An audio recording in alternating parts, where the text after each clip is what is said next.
सांसों की माला पे सिमरूं मैं पी का नाम।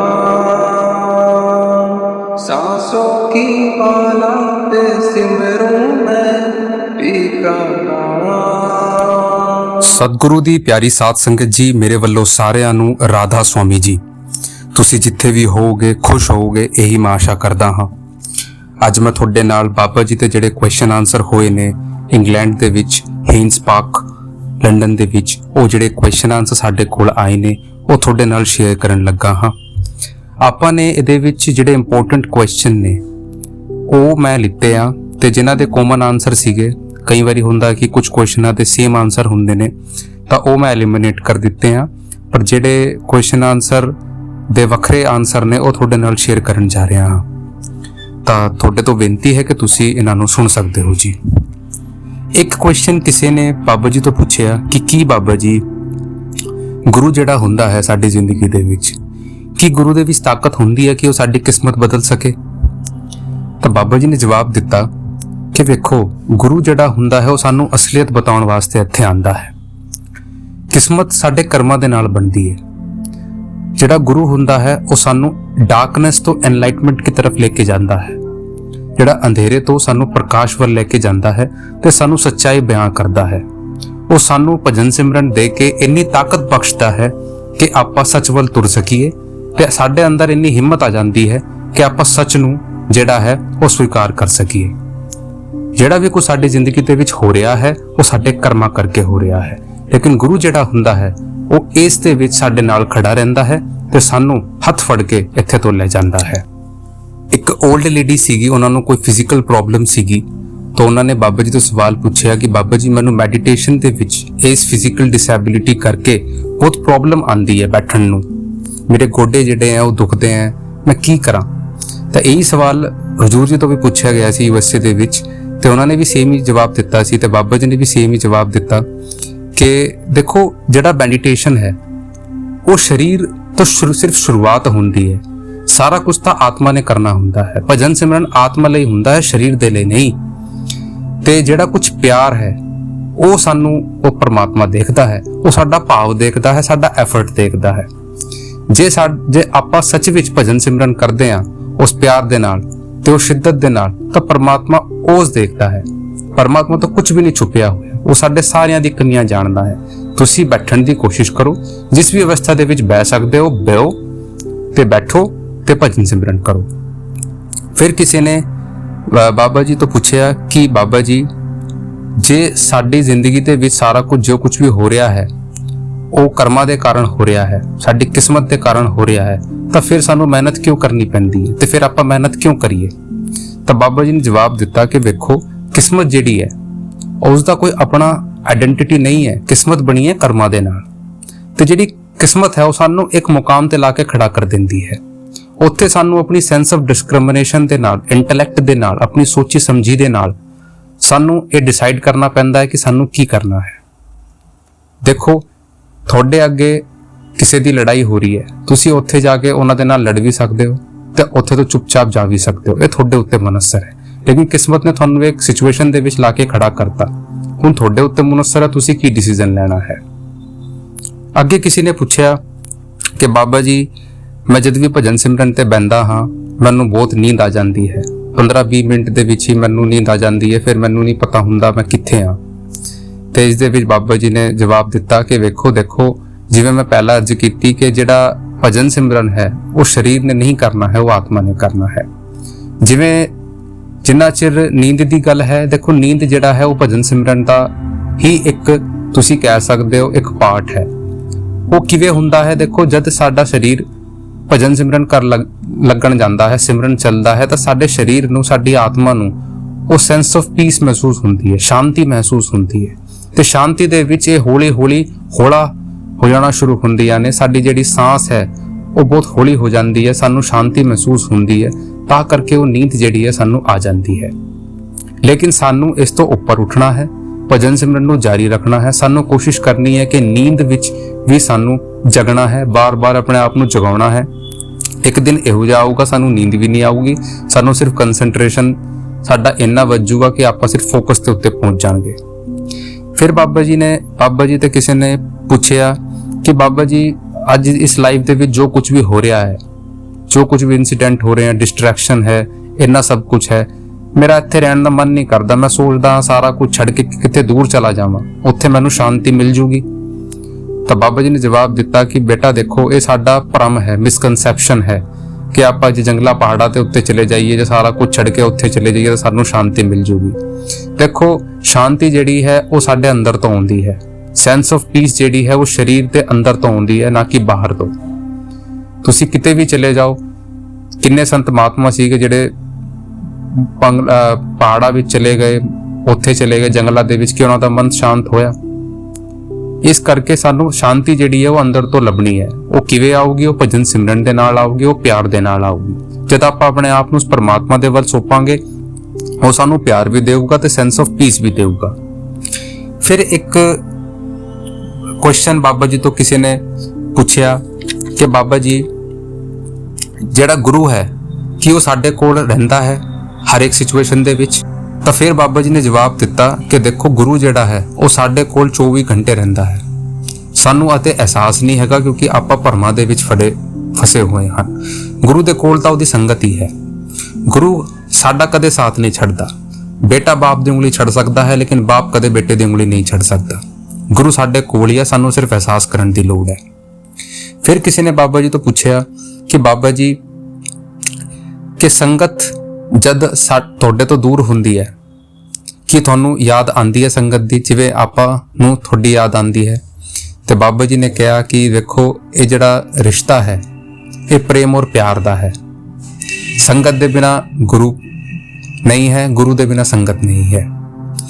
ਤਾਂ ਗੁਰੂ ਔਰ ਸੰਗਤ ਦਾ ਜਿਹੜਾ ਰਿਸ਼ਤਾ ਹੈ ਉਹ ਅਟੂਟ ਹੈ। ਦੋਨਾਂ ਨੂੰ ਇੱਕ ਦੂਸਰੇ ਦੀ ਕਮੀ ਮਹਿਸੂਸ ਹੁੰਦੀ ਹੈ। ਜਿੰਨੀ ਤੁਹਾਨੂੰ ਹੁੰਦੀ ਹੈ ਉਸ ਤੋਂ ਵੱਧ ਮੈਨੂੰ ਹੁੰਦੀ ਹੈ। ਫਿਰ ਕਿਸੇ ਨੇ ਹਜ਼ੂਰ ਬਾਬਾ ਜੀ ਤੋਂ ਪੁੱਛਿਆ ਕਿ ਬਾਬਾ ਜੀ, ਸਾਡੇ ਤੋਂ ਬਹੁਤ ਗਲਤੀਆਂ ਹੋ ਜਾਂਦੀਆਂ ਨੇ ਤੇ ਸਾਨੂੰ ਅਹਿਸਾਸ ਵੀ ਉਸ ਚੀਜ਼ ਦਾ ਹੁੰਦਾ ਹੈ। ਆਪਾਂ ਅਪੋਲੋਜੀ ਵੀ ਮੰਗ ਲੈਂਦੇ ਆ ਕਿ ਪਰਮਾਤਮਾ ਸਾਨੂੰ ਮਾਫ ਕਰ ਦਿੰਦਾ ਹੈ। ਤਾਂ ਬਾਬਾ ਜੀ ਨੇ ਜਵਾਬ ਦਿੱਤਾ ਕਿ ਦੇਖੋ, ਪਰਮਾਤਮਾ ਸਾਡੇ ਸਾਰਿਆਂ ਦੀ ਅਵਸਥਾ ਜਾਣਦਾ ਹੈ। ਉਹ ਜਾਣਦਾ ਹੈ ਕਿ ਕਿਸ ਤੋਂ ਡੈਲੀਬਰੇਟਲੀ ਗਲਤੀ ਹੋਈ ਹੈ, ਕਿਸੇ ਤੋਂ ਅਣਜਾਣੇ ਦੇ ਵਿੱਚ ਗਲਤੀ ਹੋਈ ਹੈ। ਲੇਕਿਨ ਸਾਨੂੰ ਬੇਟਾ ਸਿੱਖਣਾ ਹੈ। ਜੇ ਆਪਾਂ ਸਿੱਖਾਂਗੇ ਨਹੀਂ ਤਾਂ ਫਿਰ ਉਹ ਨਹੀਂ ਮਾਫ ਕਰਨ ਲੱਗਾ। ਆਪਾਂ ਸਿੱਖਾਂਗੇ, ਉਸ ਚੀਜ਼ ਨੂੰ ਅੱਗੇ ਦੁਹਰਾਵਾਂਗੇ ਨਹੀਂ, ਤਾਂ ਉਹਦੇ ਕੋਲ ਤਾਂ ਮਾਫੀ ਹੀ ਮਾਫੀ ਹੈ। ਲੇਕਿਨ ਸਾਨੂੰ ਸਮਝਣ ਦੀ ਲੋੜ ਹੈ। ਫਿਰ ਕਿਸੇ ਨੇ ਬਾਬਾ ਜੀ ਤੋਂ ਪੁੱਛਿਆ ਕਿ ਬਾਬਾ ਜੀ, ਕੀ ਕੁੜੀਆਂ ਨੂੰ ਜਾਂ ਲੇਡੀਜ਼ ਨੂੰ ਜਾਂ ਫੀਮੇਲ, ਉਹਨਾਂ ਨੇ ਕੁਝ ਫੈਮਿਨਿਸਟ ਪੁਆਇੰਟ ਆਫ ਵਿਊ ਸੇ ਇਹ ਸਾਰੀਆਂ ਚੀਜ਼ਾਂ ਪੁੱਛੀ ਕਿ ਕੀ ਫੀਮੇਲ ਨੂੰ ਵੱਧ ਐਫਰਟ ਲਾਣੇ ਪੈਂਦੇ ਆ ਭਜਨ ਸਿਮਰਨ ਦੇ ਵਿੱਚ ਮੇਲ ਕਰਕੇ, ਕਿ ਜਿਹੜਾ ਆਦਮੀ ਹੁੰਦਾ ਹੈ ਉਹਨੂੰ ਪਰਮਾਤਮਾ ਚੇਤੇ ਮਿਲ ਜਾਂਦਾ ਹੈ, ਕੁੜੀਆਂ ਨੂੰ ਨਹੀਂ ਮਿਲਦਾ, ਜਾਂ ਜਿਹੜੀ ਲੇਡੀਜ਼ਾਂ ਹੁੰਦੀਆਂ ਉਹਨਾਂ ਨੂੰ ਨਹੀਂ ਮਿਲਦਾ? ਤਾਂ ਬਾਬਾ ਜੀ ਨੇ ਕਿਹਾ ਕਿ ਇਹ ਬੇਟਾ ਭਰਮ ਹੈ ਮੇਲ ਫੀਮੇਲ ਦਾ। ਇਹ ਸਰੀਰ, ਇਹ ਜਿਹੜੀ ਮੇਲ ਫੀਮੇਲ ਹੈ ਸਰੀਰ ਕਰਕੇ ਹੈ। ਜਿੰਨਾ ਚਿਰ ਸਰੀਰ ਹੈ, ਮੇਲ ਹੈ ਫੀਮੇਲ ਹੈ, ਆਦਮੀ ਹੈ ਔਰਤ ਹੈ, ਬਾਕੀ ਤਾਂ ਫਿਰ ਆਤਮਾ ਹੀ ਆਤਮਾ ਹੈ। ਪਰਮਾਤਮਾ ਦੇ ਅੱਗੇ ਸਿਰਫ ਆਤਮਾ ਦੀ ਕਦਰ ਹੈ, ਉੱਥੇ ਆਤਮਾ ਦੀ ਕਦਰ ਹੁੰਦੀ ਹੈ। ਭਜਨ ਸਿਮਰਨ ਆਤਮਾ ਨੂੰ ਦਿੱਤਾ ਜਾਂਦਾ ਹੈ, ਸਰੀਰ ਤਾਂ ਇੱਕ ਮੀਡੀਅਮ ਹੈ। ਆਪਾਂ ਨੂੰ ਇਹ ਮਿਸਕਨਸੈਪਸ਼ਨ ਦੇ ਵਿੱਚ ਨਹੀਂ ਰਹਿਣਾ ਕਿ ਔਰਤਾਂ ਨੂੰ ਨਹੀਂ ਮਿਲਦਾ।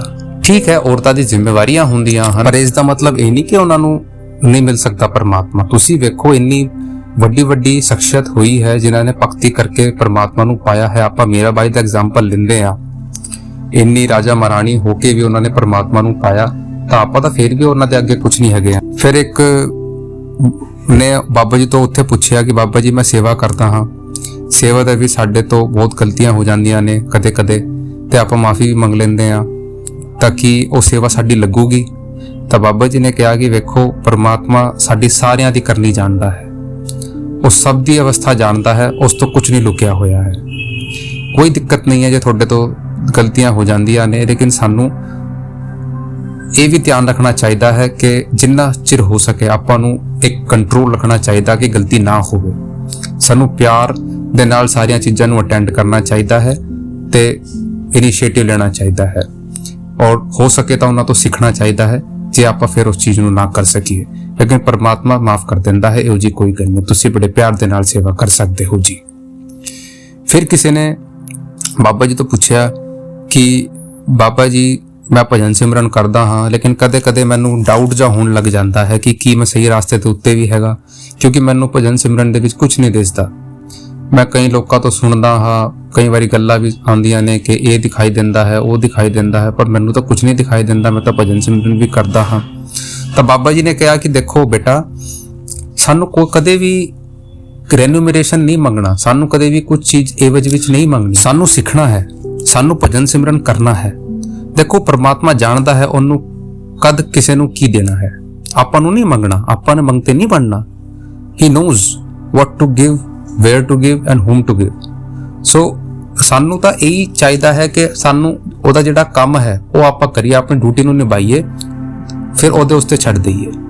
ਠੀਕ ਹੈ, ਜਦ ਆਪਾਂ ਪ੍ਰੈਕਟਿਸ ਕਰਾਂਗੇ ਸਾਡੇ ਜਿਹੜੀ ਮਨ ਦੀ ਮੈਲ ਹੈ ਉਹ ਉਤਰੇਗੀ, ਸਾਨੂੰ ਸਾਰਾ ਕੁਝ ਦਿਖਾਈ ਵੀ ਦੇਊਗਾ ਤੇ ਭਰੋਸਾ ਵੀ ਆਊਗਾ। ਸਾਨੂੰ ਕਰਦੇ ਰਹਿਣਾ ਹੈ। ਫਿਰ ਕਿਸੇ ਨੇ ਬਾਬਾ ਜੀ ਤੋਂ ਪੁੱਛਿਆ ਕਿ ਬਾਬਾ ਜੀ ਤੁਸੀਂ ਸਾਨੂੰ ਆਪਣੇ ਕੋਲ ਕਿਉਂ ਨਹੀਂ ਬੁਲਾਉਂਦੇ ਹੋ, ਸਾਨੂੰ ਤੁਹਾਨੂੰ ਆਪਣੇ ਘਰੇ ਕਿਉਂ ਨਹੀਂ ਬੁਲਾਉਂਦੇ ਹੋ? ਤਾਂ ਬਾਬਾ ਜੀ ਨੇ ਹੱਸ ਕੇ ਜਵਾਬ ਦਿੱਤਾ ਕਿ ਭਾਈ ਮੈਂ ਤਾਂ ਰੋਜ਼ ਤੁਹਾਡੇ ਸਾਰਿਆਂ ਦੇ ਘਰੇ ਆਉਂਦਾ ਹੂੰ, ਸਾਰੀ ਸੰਗਤ ਦੇ ਘਰੇ ਆਉਂਦਾ ਹੂੰ ਜਿਨ੍ਹਾਂ ਨੂੰ ਵੀ ਨਾਮਦਾਨ ਦਿੱਤਾ ਹੈ, ਪਰ ਤੁਸੀਂ ਸਾਰੇ ਸੁੱਤੇ ਪਏ ਰਹਿੰਦੇ ਹੋ। ਮੈਂ ਤੁਹਾਨੂੰ ਸਾਰਿਆਂ ਨੂੰ ਜਗਾਉਣ ਵਾਸਤੇ ਆਉਂਦਾ ਹਾਂ ਕਿ ਤੁਸੀਂ ਭਜਨ ਸਿਮਰਨ ਕਰ ਲਿਓ, ਪਰ ਤੁਸੀਂ ਇੰਨੀ ਗਹਿਰੀ ਨੀਂਦ ਦੇ ਵਿੱਚ ਸੁੱਤੇ ਪਏ ਰਹਿੰਦੇ ਹੋ ਕਿ ਮੈਂ ਚਲਾ ਜਾਂਦਾ ਹਾਂ, ਫਿਰ ਕੀ ਕਰਾਂ? ਤਾਂ ਫਿਰ ਸਾਰੀ ਸੰਗਤ ਹੱਸਣ ਲੱਗ ਪਈ। ਤੇ ਫਿਰ ਕਿਸੇ ਨੇ ਮੁੰਡੇ ਨੇ ਬਾਬਾ ਜੀ ਤੋਂ ਪੁੱਛਿਆ ਕਿ ਬਾਬਾ ਜੀ ਪੋਸਟ ਵੈਡਿੰਗ ਮਤਲਬ ਸ਼ਾਦੀ ਤੋਂ ਬਾਅਦ ਭਜਨ ਸਿਮਰਨ ਦੇ ਵਿੱਚ ਉਹ ਧਿਆਨ ਨਹੀਂ ਲੱਗਦਾ। ਪਹਿਲਾਂ ਮੈਂ ਕੁਆਰੇ ਦੇ ਵਿੱਚ ਮੈਨੂੰ ਨਾਮਦਾਨ ਮਿਲਿਆ ਸੀ, ਪਰ ਹੁਣ ਜਦ ਮੇਰੀ ਸ਼ਾਦੀ ਹੋ ਗਈ ਹੈ, ਹੁਣ ਮੇਰਾ ਜਿਹੜਾ ਧਿਆਨ ਹੈ ਉਹ ਭਜਨ ਸਿਮਰਨ ਦੇ ਵਿੱਚ ਉਹਨਾਂ ਨਹੀਂ ਲੱਗਦਾ, ਤਾਂ ਕੀ ਕਰੀਏ? ਤੇ ਇਹਦੇ ਵਿੱਚ ਸੰਗਤ ਥੋੜੀ ਜਿਹੀ ਹੱਸੀ, ਪਰ ਬਾਬਾ ਜੀ ਨੇ ਜਵਾਬ ਦਿੱਤਾ ਕਿ ਦੇਖੋ ਸ਼ਾਦੀ ਤੋਂ ਬਾਅਦ ਜਿਹੜਾ ਸਾਡਾ ਡਾਈਵਰਟ ਹੈ, ਆਪਾਂ ਡਾਈਵਰਟ ਹੋ ਜਾਂਦੇ ਹਾਂ, ਰਿਸਪੌਂਸਿਬਿਲਿਟੀ ਵੱਧ ਜਾਂਦੀ ਹੈ, ਇੱਕ ਨਵਾਂ ਰਿਸ਼ਤਾ ਸਾਡਾ ਜੁੜਦਾ ਹੈ, ਆਪਾਂ ਉੱਥੇ ਟਾਈਮ ਦਿੰਦੇ ਹਾਂ, ਆਪਾਂ ਨਵੇਂ ਰਿਸ਼ਤਿਆਂ ਦੇ ਨਾਲ ਜੁੜ ਜਾਂਦੇ ਹਾਂ, ਤਾਂ ਫਿਰ ਹੌਲੇ ਹੌਲੇ ਜਿਹੜਾ ਸਾਡਾ ਮਨ ਹੈ ਉਹ ਰਿਸਪੌਂਸਿਬਿਲਿਟੀ ਜਿਹੜੀ ਹੁੰਦੀ ਹੈ ਉਹਨਾਂ ਦੇ ਵਿੱਚ ਫਸ ਜਾਂਦਾ ਹੈ। ਪਰ ਸਾਨੂੰ ਬੇਟਾ ਬੈਲੈਂਸ ਅਪਰੋਚ ਰੱਖਣਾ ਹੈ। ਦਿਨ ਦੇ ਵਿੱਚ 24 ਘੰਟੇ ਹੈ, ਸਾਨੂੰ ਹਰ ਇੱਕ ਚੀਜ਼ ਨੂੰ ਟਾਈਮ ਦੇਣਾ ਹੈ, ਆਪਣੇ ਘਰ ਪਰਿਵਾਰ ਨੂੰ ਵੀ ਟਾਈਮ ਦੇਣਾ ਹੈ, ਆਪਣੇ ਕੰਮਕਾਜ ਨੂੰ ਵੀ ਟਾਈਮ ਦੇਣਾ ਹੈ, ਤੇ ਭਜਨ ਸਿਮਰਨ ਨੂੰ ਵੀ ਟਾਈਮ ਦੇਣਾ ਹੈ। ਜੇ ਸਾਡੇ ਕੋਲ ਸ਼ਿੱਦਤ ਹੋਵੇਗੀ, ਪਿਆਰ ਹੋਵੇਗੀ, ਉਹ ਪਰਮਾਤਮਾ ਵੀ ਸਾਡਾ ਸਾਥ ਦੇਊਗਾ। ਤਾਂ ਇਹ ਨਾ ਸੋਚੀਏ ਕਿ ਕਿਸੇ ਚੀਜ਼ ਤੋਂ ਬਾਅਦ ਕੋਈ ਚੀਜ਼ ਘਟ ਜਾਂਦੀ ਹੈ। ਸਾਨੂੰ ਬੈਲੈਂਸ ਬਣਾਉਣ ਦੀ ਲੋੜ ਹੈ, ਇੱਕ ਟਾਈਮ ਮੈਨੇਜਮੈਂਟ ਕਰਨ ਦੀ ਲੋੜ ਹੈ। ਫਿਰ ਕਿਸੇ ਨੇ ਬਾਬਾ ਜੀ ਤੋਂ ਪੁੱਛਿਆ, ਉਹ ਰੋਣ ਲੱਗਾ ਤੇ ਇਮੋਸ਼ਨਲ ਹੋ ਗਿਆ। ਉਹਨਾਂ ਨੇ ਪੁੱਛਿਆ ਕਿ ਬਾਬਾ ਜੀ ਜਦ ਆਪ ਸਾਡੀ ਸੰਗਤ ਜਿਹੜੀ ਤੁਹਾਡੀ ਸੰਗਤ ਹੈ ਉਹ ਕਦੇ ਰੋਂਦੀ ਹੈ ਜਾਂ ਉਹਨਾਂ ਦੀ ਅੱਖ ਦੇ ਵਿੱਚ ਆਂਸੂ ਆਉਂਦੇ ਨੇ, ਕਿ ਗੁਰੂ ਨੂੰ ਵੀ ਉਹ ਅਹਿਸਾਸ ਰਹਿੰਦਾ ਹੈ? ਤਾਂ ਬਾਬਾ ਜੀ ਨੇ ਕਿਹਾ ਬੇਟਾ ਜਿਹੜਾ ਮੈਂ ਪਹਿਲਾਂ ਅਰਜ਼ ਕੀਤੀ ਕਿ ਗੁਰੂ ਸਾਡੇ ਤੋਂ ਦੂਰ ਨਹੀਂ ਹੈ, ਗੁਰੂ ਹਮੇਸ਼ਾ ਆਪਣੀ ਸੰਗਤ ਦੇ ਕੋਲ ਰਹਿੰਦਾ ਹੈ। ਉਹ ਤਾਂ ਸਾਰਿਆਂ ਦੀ ਅਵਸਥਾ ਜਾਣਦਾ ਹੈ। ਜਦ ਵੀ ਉਹਦੀ ਸੰਗਤ ਦੁਖੀ ਹੁੰਦੀ ਹੈ, ਗੁਰੂ ਵੀ ਉਹਨਾਂ ਹੀ ਦੁਖੀ ਹੁੰਦਾ ਹੈ। ਲੇਕਿਨ ਗੁਰੂ ਸਾਨੂੰ ਅਸਲੀਅਤ ਬਤਾਉਣ ਵਾਸਤੇ ਇੱਥੇ ਆਂਦਾ ਹੈ ਤੇ ਤਾਕਤਵਰ ਬਣਾਉਣ ਵਾਸਤੇ ਆਂਦਾ ਹੈ। ਸਾਨੂੰ ਸਿੱਖਣਾ ਹੈ ਤੇ ਪਰਮਾਤਮਾ ਤੇ ਵਿਸ਼ਵਾਸ ਰੱਖਣਾ ਹੈ। ਤਾਂ ਫਿਰ ਕਿਸੇ ਨੇ ਬਾਬਾ ਜੀ ਤੋਂ ਪੁੱਛਿਆ ਕਿ ਬਾਬਾ ਜੀ ਆਪਾਂ ਕਿਵੇਂ ਭਜਨ ਸਿਮਰਨ ਨੂੰ ਵਧਾ ਸਕਦੇ ਹਾਂ? ਤੇ ਬਾਬਾ ਜੀ ਨੇ ਕਿਹਾ ਕਿ ਵੇਖੋ, ਸਾਨੂੰ ਜਿੰਨਾ ਟਾਈਮ ਦਿੱਤਾ ਗਿਆ ਹੈ ਉਹਨਾਂ ਤਾਂ ਆਪਾਂ ਨੇ ਕਰਨਾ ਹੀ ਕਰਨਾ ਹੈ, ਪਰ ਜੇ ਸਾਡੀ ਜਿਹੜਾ ਕੰਸੈਂਟਰੇਸ਼ਨ ਹੈ, ਫੋਕਸ ਹੈ, ਉਹ ਵਧਣ ਲੱਗ ਗਿਆ ਹੈ ਤਾਂ ਸਾਨੂੰ ਹੋਰ ਵੀ ਟਾਈਮ ਵਧਾਉਣਾ ਹੈ। ਤੇ ਹੌਲੇ ਹੌਲੇ ਪਰਮਾਤਮਾ ਤੋਂ ਪਿਆਰ ਜੇ ਆਪਾਂ ਕਰਾਂਗੇ ਤਾਂ ਹੋਰ ਚੀਜ਼ ਵੀ ਸਾਡੇ ਵੱਧਦੀ ਚਲੀ ਜਾਊਗੀ। ਫਿਰ ਕਿਸੇ ਨੇ ਬਾਬਾ ਜੀ ਤੋਂ ਪੁੱਛਿਆ ਕਿ ਬਾਬਾ ਜੀ ਤੁਸੀਂ ਸਾਡੇ ਦਿਲ ਦੀ ਗੱਲ ਕਿਵੇਂ ਜਾਣ ਲੈਂਦੇ ਹੋ? ਇੱਕ ਛੋਟੀ ਬੱਚੀ ਸੀ ਉੱਥੇ, ਉਹਨਾਂ ਨੇ ਪੁੱਛਿਆ ਕਿ ਬਾਬਾ ਜੀ ਤੁਸੀਂ ਆਪਣੇ ਸਾਡੇ ਦਿਲ ਦੀ ਗੱਲ ਕਿਵੇਂ ਜਾਣ ਲੈਂਦੇ ਹੋ? ਆਪਾਂ ਤਾਂ ਕਦੇ ਵੀ ਤੁਹਾਡੇ ਅੱਗੇ ਕੁਝ ਨਹੀਂ ਕਹਿੰਦੇ, ਪਰ ਜਦ ਵੀ ਆਪਾਂ ਸਤਸੰਗ ਦੇ ਵਿੱਚ ਆਉਂਦੇ ਨੇ ਤਾਂ ਇਹੋ ਜਿਹਾ ਲੱਗਦਾ ਹੈ ਕਿ ਤੁਸੀਂ ਪਹਿਲੇ ਸਾਰਾ ਕੁਝ ਸਾਡੀ ਜ਼ਿੰਦਗੀ ਦਾ ਜਾਣ ਚੁੱਕੇ ਹੋ ਤੇ ਉਸ ਕਰਕੇ ਜਵਾਬ ਦਿੰਦੇ ਹੋ। ਤਾਂ ਬਾਬਾ ਜੀ ਥੋੜਾ ਜਿਹਾ ਹੱਸਣ ਲੱਗੇ ਤੇ ਕਹਿਣ ਲੱਗੇ, ਭਾਈ ਗੁਰੂ ਸਾਡੇ ਅੰਦਰ ਹੈ, ਗੁਰੂ ਉਹ ਸ਼ਬਦ ਧੁਨ ਹੈ, ਉਹ ਸਾਡੇ ਸਾਰਿਆਂ ਦੀ ਅਵਸਥਾ ਜਾਣਦਾ ਹੈ ਕਿ ਕਿਸ ਦੇ ਮਨ ਦੇ ਵਿੱਚ ਕੀ ਚੱਲ ਰਿਹਾ ਹੈ, ਉਸ ਤੋਂ ਕੁਝ ਨਹੀਂ ਲੁਕਿਆ ਹੋਇਆ ਹੈ। ਇਹ ਤਾਂ ਮਾਂ ਦੇ ਪੁੱਤ ਦਾ ਰਿਸ਼ਤਾ ਹੁੰਦਾ ਹੈ। ਜਿਵੇਂ ਮਾਂ ਸਾਰਾ ਕੁਝ ਜਾਣ ਲੈਂਦੀ ਹੈ, ਉਵੇਂ ਗੁਰੂ ਵੀ ਆਪਣੇ ਸਿੱਸ਼ ਦਾ ਸਾਰਾ ਕੁਝ ਜਾਣ ਲੈਂਦਾ ਹੈ। ਪਰ ਹੁਣ ਸਾਨੂੰ ਉਸ ਦੀ ਕਦਰ ਕਰਨੀ ਹੈ। ਤਾਂ ਫਿਰ ਕਿਸੇ ਨੇ ਬਾਬਾ ਜੀ ਤੋਂ ਪੁੱਛਿਆ ਕਿ ਬਾਬਾ ਜੀ ਕੀ ਤੁਸੀਂ ਕਦੇ-ਕਦੇ ਮਹਾਰਾਜ ਜੀ ਨੂੰ ਯਾਦ ਕਰਦੇ ਹੋ? ਤਾਂ ਬਾਬਾ ਜੀ ਥੋੜਾ ਜਿਹਾ ਰੁਕੇ ਤੇ ਕਹੇ, ਵੇਖੋ ਕੀ ਪੁੱਤ ਆਪਣੀ ਮਾਂ ਨੂੰ ਭੁੱਲ ਸਕਦਾ ਹੈ? ਕਦੇ ਵੀ ਨਹੀਂ ਭੁੱਲ ਸਕਦਾ। ਤਾਂ ਹੀ ਮੈਂ ਵੀ ਕਦੇ ਆਪਣੇ ਗੁਰੂ ਨੂੰ ਨਹੀਂ ਭੁੱਲ ਸਕਦਾ। ਉਹਦੇ ਕਰਕੇ ਤਾਂ ਮੈਂ ਇੱਥੇ ਬੈਠਾ ਹਾਂ ਤੇ ਜਿਵੇਂ ਤੁਹਾਨੂੰ ਆਪਣੇ ਗੁਰੂ ਦੀ ਯਾਦ ਆਉਂਦੀ ਹੈ, ਮੈਨੂੰ ਵੀ ਆਪਣੇ ਗੁਰੂ ਦੀ ਯਾਦ ਆਉਂਦੀ ਹੈ। ਲੇਕਿਨ ਬੇਟਾ ਸੱਚਾ ਗੁਰੂ ਸਾਡਾ ਸ਼ਬਦ ਰੂਪ ਹੈ, ਉਹ ਸਾਡੇ ਅੰਦਰ ਹੈ ਤੇ ਹਮੇਸ਼ਾ ਰਹੂਗਾ। ਸਰੀਰ ਮੁੱਕ ਸਕਦਾ ਹੈ ਲੇਕਿਨ ਜਿਹੜਾ ਉਹ ਸ਼ਬਦ ਰੂਪ ਹੈ ਉਹ ਕਦੇ ਨਹੀਂ ਮੁੱਕ ਸਕਦਾ। ਤਾਂ ਇਹ ਕੁਝ ਕੁਐਸਚਨ ਸੀਗੇ ਇੰਪੋਰਟੈਂਟ ਜਿਹੜੇ ਕਿ ਹਿੰਸ ਪਾਕ ਕੁਐਸਚਨ ਆਨਸਰ ਦੇ ਵਿੱਚ ਹੋਏ, ਉੱਥੇ ਤੋਂ ਇਹ ਕੁਐਸਚਨ ਆਨਸਰ ਆਏ ਹਨ ਤੇ ਇਹ ਸੀਗੇ ਕੁਐਸਚਨ ਆਨਸਰ ਜਿਹੜੇ ਮੈਂ ਤੁਹਾਡੇ ਨਾਲ ਸ਼ੇਅਰ ਕੀਤੇ ਤੇ ਤੁਸੀਂ ਇਹਨਾਂ ਤੋਂ ਸਿੱਖ ਸਕਦੇ ਹੋ ਤੇ ਭਜਨ ਸਿਮਰਨ ਕਰੋ ਜੀ। ਰਾਧਾ स्वामी जी। जिन्हों ਨੂੰ भी चैनल सब्सक्राइब करना है बड़े प्यार ਦੇ ਨਾਲ कर सकते हैं जी।